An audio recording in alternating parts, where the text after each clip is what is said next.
ఒక మండలంలో 16 ఎంపీటీసీలు ఉంటాయి, మీ అందరికీ తెలుసు.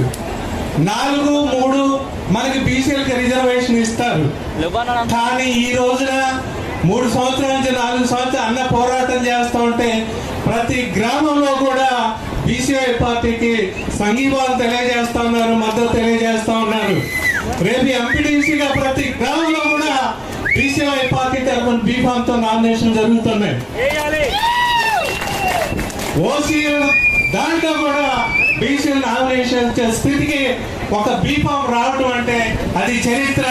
గతంలో ఎవరైనా బీసీ నాయకుడు ఈ మాదిరికి వచ్చి ఉద్యమాలు చేసి మీటింగులు పెట్టి సమావేశాలు పెట్టి సింహగత్యం చేసి ఆమె నిరాహార దీక్ష చేసి నాయకులు ఉన్నారో మనకు తెలుసు. ఉన్నారా? మరి ఎక్కడి నుంచి వచ్చింది ఈ బలం? రామచంద్రయ్య అన్న బలం. మీకు అర్థం కావట్లే ఈ పవరు. ఎంపీలు గెలవటం, సర్పంచులు ఎమ్మెల్యేలు గెలవటం, మినిస్టర్ కావడం, ముఖ్యమంత్రి కావడం మన కర్తవ్యం.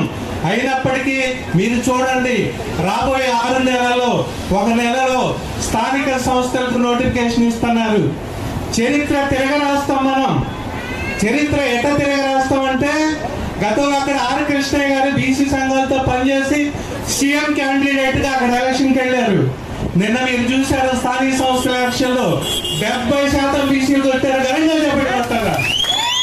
70% సర్పంచులు ఎంపీటీసీలు మొత్తం తెలంగాణలో మనలో కొట్టారు. ఇదే మాదిరిగా రేపు 2029లో మనం వెళ్తున్నాం, ఎలక్షన్కి వెళ్తున్నాం. బోడే రామచంద్ర గారి సారథ్యంలో రేపు 6 నెలలు ఎలక్షన్ జరుగుతున్నాయి.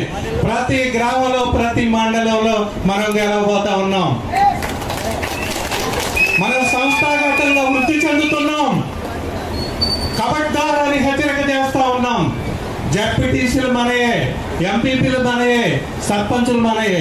అంతకుముందు ఈ బలం లేదు. ఈయన పేరు చెబితే ఆయనకు దండం పెట్టి ఆయనకు నమస్కారం పెడితే ఆయనకి సీటు, ఈయనకు దండం పెట్టి నమస్కారం పెడితే ఎంపీటీసీయో సర్పంచ్. కానీ ఇవాళ బీఫామ్ ఎవరు ఇస్తున్నారు? మనకి గ్రామాలలో మండలాల్లో ఎమ్మెల్యేలకి ఎంపీలకి బీఫామ్ ఎవరు ఇస్తున్నారు?